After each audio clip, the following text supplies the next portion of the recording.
हाय दोस्तों, good evening. I hope आप लोग स्वस्थ होंगे, मस्त होंगे। यूट्यूब चैनल पर सीसीआई विथ जॉब में आप लोग का हार्दिक स्वागत है, अभिनंदन है। दीपावली की आप लोगों को ढेर सारी शुभकामनाएं। हैप्पी दिवाली आपको, आपके पूरे परिवार को दीपावली की हार्दिक शुभकामनाएं। खुश रहिए, मस्त रहिए। चलते हैं अपने टॉपिक की ओर। आज हम इस वीडियो में टेक्सटाइल की जो बुक में जो सारा वो विकल्पिक क्वेश्चन है उसे आज हम कवर कराएंगे।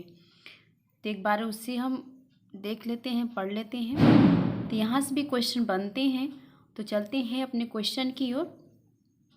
जितने भी टॉपिक वाइज क्वेश्चन यहाँ से लिया गया है हम सब आपको दिखाते हैं और बताते हैं। चलते हैं क्वेश्चन की ओर। वस्त्र की आवश्यकता का कारण नहीं है। वस्त्र की आवश्यकता का कारण नहीं है। पहला क्वेश्चन है कि वस्त्र की आवश्यकता का कारण नहीं है। ए है शरीर को आवरण प्रदान करना, सी है फैशन, बी है सामाजिक प्रतिष्ठा और डी है कार्य क्षमता में वृद्धि। इसका आंसर क्या है? फैशन। सी इसका यहाँ पे आंसर दिया है। नेक्स्ट क्वेश्चन है कि वस्त्रोपयोगी रेशे का गुण है अनुपात, कार्य क्षमता, संतुलन, लाभ।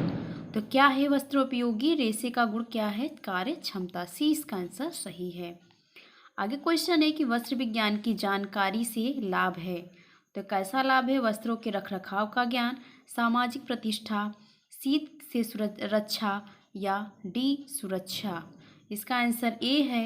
वस्त्र विज्ञान की जानकारी से जो हमें लाभ मिलती है, वस्त्र के रखरखाव का ज्ञान प्राप्त होता है। ए इसका आंसर सही है। नेक्स्ट क्वेश्चन की ओर चलते हैं। चौथा क्वेश्चन है कि भोजन के पश्चात मनुष्य की दूसरी मूलभूत आवश्यकता है। भोजन के पश्चात तो मनुष्य की मूलभूत दूसरी जो आवश्यकता है वह क्या है? आवास है, कार है, वस्त्र है, टेलीविज़न है। तो क्या है? दूसरी अब मूलभूत आवश्यकता की बात कही तो वस्त्र है। पहला भोजन है और दूसरा वस्त्र माना गया है। बी इसका आंसर सही है। नेक्स्ट क्वेश्चन है कि वस्त्रों का महत्व है आवरण प्रदान करने हेतु, कार्य क्षमता में वृद्धि हेतु, बी है शरीर को गर्म रखने हेतु और डी है उपयुक्त सभी। इसका आंसर क्या होगा? उपयुक्त सभी। अब आगे चलते हैं नेक्स्ट टॉपिक की ओर। जो थर्ड पार्ट है, थर्ड पार्ट में बताया गया है यहाँ पे वस्त्र तंतुओं का वर्गीकरण। तो वस्त्र तंतुओं का वर्गीकरण से क्वेश्चन है यहाँ पे। वनस्पति से प्राप्त होने वाला तंतु है सूत है, जूट है, लीलन, उपरोक्त सभी। तो उपयुक्त सभी क्या है? उपरोक्त सभी। डी इसका आंसर सही होगा। वनस्पति से क्या है? सभी प्राप्त होते, सूत, जूट, लीलन भी। नेक्स्ट क्वेश्चन है कि निम्न में से कौन सा तंतु प्राणिज है? हेम्प है, रेशम है, कापोक है, जूट है। तो इसका आंसर क्या होगा? रेशम क्या है? ये तंतु प्राणी है। नेक्स्ट क्वेश्चन है ऊन है वनस्पतिक तंतु, कृत्रिम तंतु, प्राणिज तंतु और उपरोक्त सभी। ऊन क्या है? एक प्राणिज तंतु है। तो ये क्या प्राणियों से तैयार किया जाता है या प्राप्त होता है? तो क्या प्राप्त होता है? ऊन प्राणियों से प्राप्त किया जाता है। तो बी इसका आंसर सही है। आगे क्वेश्चन है कि निम्नलिखित में से कौन सा रासायनिक या संश्लेषित तंतु है? नायलॉन, एक्रिलिक, पॉलिस्टर, उपरोक्त सभी। तो इसका आंसर डी सही होगा। रासायनिक या संश्लेषित तंतु की बात कही गई है तो उपयुक्त सभी। नेक्स्ट टॉपिक की ओर चलते हैं। आगे है पॉइंट, टॉपिक है तंतुओं का परीक्षण। पांचवा भाग है तंतुओं का परीक्षण। क्वेश्चन है पहला कि तंतुओं को परीक्षण करने का तरीका है। तंतुओं को परीक्षण करने का तरीका कैसा तरीका है? दहन परीक्षण, सिलवट परीक्षण, तंतु तोड़ परीक्षण, उपयुक्त सभी। तो इसका आंसर डी सही होगा। ये सभी क्या है? तंतु का परीक्षण करने का तरीका है। डी इसका आंसर सही है। नेक्स्ट क्वेश्चन की ओर चलते हैं। निम्नलिखित में से किस तंतु में प्रोटीन की मात्रा पाई जाती है? कपास, रेयान, ऊन, नायलॉन। तो किस में पाई जाती है? तो बी ऊन में पाई जाती है। ये क्या है? प्रोटीन जगत का ऊन है। मतलब ये क्या प्राणियों से प्राप्त होता है, तो इसमें इस मतलब ऊन में क्या पाया जाता है? प्रोटीन की मात्रा पाई जाती है। तो बी इसका आंसर सही होगा। नेक्स्ट क्वेश्चन की ओर चलते हैं। निम्नलिखित में से किस तंतु में सेलुलोज की मात्रा पाई जाती है? रेयान, ऊन, नायलॉन, रेशम। तो सेलुलोज की मात्रा पाई जाती है तो किस में? रेयान में।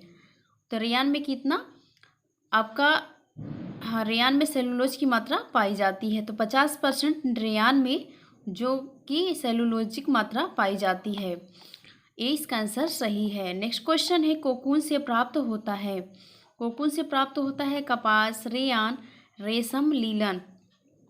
कोकून से क्या प्राप्त होता है? तो रेशम प्राप्त होता है। तो ये जो कोकून की बात कही गई, ये कौन सी अवस्था है? तो तीसरी अवस्था है जो कोकून से प्राप्त होता है रेशम। फर्स्ट क्वालिटी का रेशम तैयार होता है कोकून से। इसका 4 स्टेप होता है: अंडा, लार्वा, प्यूपा, कीड़ा। आगे आगे क्वेश्चन की ओर चलते हैं। आगे का जो टॉपिक है, सूत निर्माण और कताई। आगे क्वेश्चन है, तंतु से सूत निर्माण जिस विधि से होता है उसे क्या कहते हैं? कताई, बुनाई, सिलाई, उपरोक्त सभी। तो तंतु से सूत का निर्माण जब होता है तो उस विधि को क्या कहते हैं? कताई के नाम से जानते हैं। ए इसका आंसर सही है। आगे क्वेश्चन है कि वस्त्र निर्माण की पहली प्रक्रिया में तंतु की डॉट डॉट आती है क्या? बुनाई, कताई, सिलाई, कोई नहीं। तो इसका आंसर होगा कताई। वस्त्र निर्माण की जो पहली प्रक्रिया होती है वह कताई के अंतर्गत आती है। सी इसका आंसर सही है। नेक्स्ट क्वेश्चन है कि तंतुओं के एकत्रीकरण का सामान्य नाम है जो कि आपस में दबाए या गूंथे जाते हैं। तो क्या है? कपास, लीलन, सूत, रेशम। इसका आंसर बी है, सूत। क्या है? सूत क्या है? सूत तंतुओं के एकत्रीकरण का सामान्य नाम है जो कि आपस में दबाए या गूंथे जाते हैं। आगे क्वेश्चन की ओर चलते हैं। आगे क्वेश्चन है कि जो तंतु अत्यंत छोटे होते हैं उन्हें क्या कहा जाता है? स्टेपल फाइबर, लघु आकारी तंतु, ए बी दोनों, उपयुक्त में से कोई नहीं। तो क्या बात कही गई? जो तंतु अत्यंत छोटे होते हैं उन्हें स्टेपल के भी नाम से जाना जाता है और उन्हें लघु आकारी तंतु के नाम से जाना जाता है। तो दोनों के नाम से जाना जाता है, तो इसी इसका आंसर सही होगा। नेक्स्ट क्वेश्चन है, कताई से सूत्र बनाने की प्रक्रिया है कार्डिंग, घुमाव देना। क्या है यहाँ पे? कार्डिंग है, रोविंग है, कॉम्बिंग है, उपयुक्त सभी। तो कताई से सूत्र बनाने की क्या है प्रक्रिया, क्या कहलाता है? उपयुक्त सभी है। कार्डिंग की भी प्रक्रिया होती है, घुमाव भी देना, रोविंग की भी प्रक्रिया होती है और कॉम्बिंग की प्रक्रिया होती है, उपयुक्त सभी है। आगे क्वेश्चन है कि रासायनिक कताई की निम्न में से एक विधि नहीं है। आर्द्र, शुष्क, मेल्ट, अप्रत्यक्ष। तो रासायनिक जब कताई की जाती है तो इनमें से कौन सी एक विधि नहीं है? तो आर्द्र भी है, उसमें नमी होता है। शुष्क, उस शुष्कपन भी रहता है, उसमें सुखाया भी जाता है। मेल्ट, उसे मिलाया भी जाता है रासायनिक कताई के दौरान। तो इसमें क्या नहीं? अप्रत्यक्ष विधि नहीं है। और आर्द्र और शुष्क और मेल्ट ये सभी विधि होती हैं। डी इसका आंसर क्या है? सही है। नेक्स्ट क्वेश्चन है कि सीधे, चिकने और लंबे धागों से बनते हैं। स्ट्रेच सूत्र, ग्रेडेल सूत्र, टेक्सचर्ड सूत्र, रेटिने सूत्र।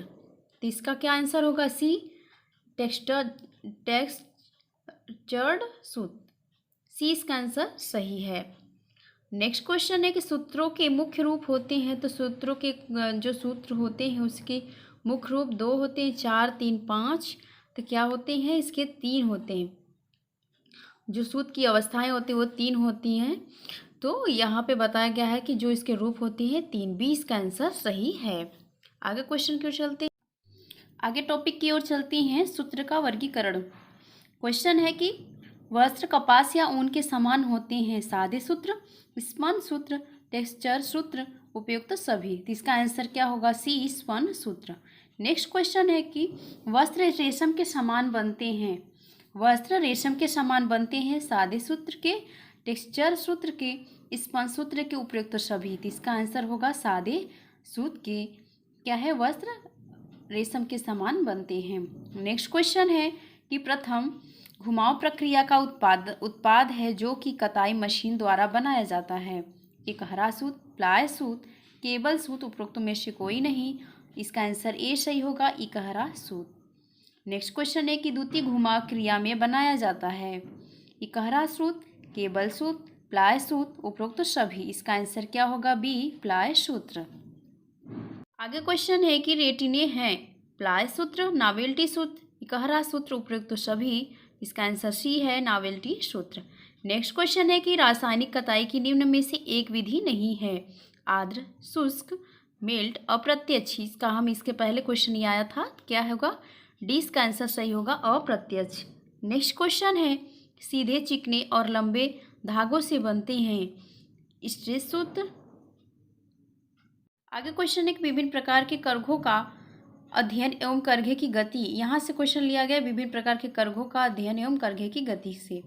आगे क्वेश्चन है कि जिस मशीन पर बुनाई कार्य किया जाता है उसे क्या कहते हैं? ट्विस्टर। बुनाई मशीन, करघा, उपयुक्त सभी। तो इसका आंसर क्या होगा? बी, करघा लूम। आगे क्वेश्चन है कि करघे के मुख्य भाग हैं हार्नेस, कंघी या रीड, शटल, उपरोक्त सभी। इसका आंसर डी होगा, उपरोक्त सभी। आगे क्वेश्चन है कि निम्नलिखित में से कौन सी बुनाई की प्रमुख क्रिया है? क्रिया नहीं है। Shedding, twisting, picking, battening. इसका आंसर सी है, ट्विस्टिंग। आगे क्वेश्चन है कि बुनाई की क्रिया में लंबाई वाला सूत जो कि करघे के पीछे से आगे तक दौड़ता है और वस्त्र का आधारभूत ढांचा बनाता है कहलाता है? ताना, बाना, ऐठन, उपरोक्त सभी। इसका आंसर होगा ताना, वार्प। ये इसका आंसर सही है। नेक्स्ट क्वेश्चन है कि चौड़ाई वाले या आड़े सूत्र भराव करते हैं जिन्हें कहा जाता है? ताना, बाना, बूफ, एवी दोनों, ए सी और बी सी दोनों। तो क्या होगा इसका आंसर? इसका आंसर होगा डी, बाना और जो बूफ है ये दोनों। आगे क्वेश्चन के टॉपिक की ओर चलते हैं। नवा टॉपिक है वस्त्र की संरचना एवं बुनाई। आगे क्वेश्चन है कि दो या दो से अधिक सूत्रों के सेट को एक दूसरे से सीधे कोणों पर गूंथने की क्रिया को कहते हैं? कताई, बुनाई, सिलाई या वस्त्र निर्माण। तो क्या कहते हैं? बुनाई कहते हैं। सी इसका आंसर सही होगा। नेक्स्ट क्वेश्चन है बुनाई की प्रमुख प्रक्रिया है। बुनाई की प्रमुख प्रक्रिया शेडिंग, बेटनिंग, पिकिंग, उपरोक्त सभी। तो इसका आंसर डी होगा, उपरोक्त सभी। आगे क्वेश्चन है कि आधार बुनाइयाँ होती हैं। पहला 1, 2, 3, 4। कितना आधार बुनाइयाँ होती हैं? तो कितनी होती हैं? 3 होती हैं। नेक्स्ट क्वेश्चन है कि तीनों आधार बुनाई में बुनाई सबसे सरल बुनाई होती है? सादी बुनाई, सेटिंग बुनाई, ट्विल बुनाई, उपरोक्त सभी। तो ये तीनों आधार बुनाइयाँ हैं, सादी बुनाई, सेटिंग बुनाई और ट्विल बुनाई। तो सबसे जो साधारण है, सरल बुनाई की बात कही गई है तो सादी बुनाई, जिसे कहते हैं प्लेन बुनाई के नाम से जाना जाता है। तो ए इसका आंसर सही है। आगे क्वेश्चन है कि वह बुनाई जिसमें प्रत्येक ताने या भराव का सूत्र दो या अधिक भराव या ताने के सूत्र के ऊपर वृद्धि करता है कहलाता है? बास्केट बुनाई, सेटिंग बुनाई, ट्विल बुनाई, सादी बुनाई। इसका आंसर क्या होगा? बी, ट्विल बुनाई। आगे क्वेश्चन की ओर चलते हैं। वह बुनाई जिसमें ताने का सूत्र 4 भराव के सूत्रों के ऊपर से तैरता हुआ 5वें भराव के सूत्र के साथ गूंथा जाता है क्या कहलाती है? सेटिंग बुनाई, ट्विल बुनाई, बास्केट बुनाई, सादी बुनाई। तो इसका आंसर ए होगा, सेटिंग बुनाई। आज के लिए इतना ही। आई होप आप लोग को वीडियो पसंद आया होगा, तो प्लीज़ वीडियो को लाइक, सब्सक्राइब, शेयर जरूर कीजिएगा। आज के लिए इतना ही। Thank you, thanks for watching.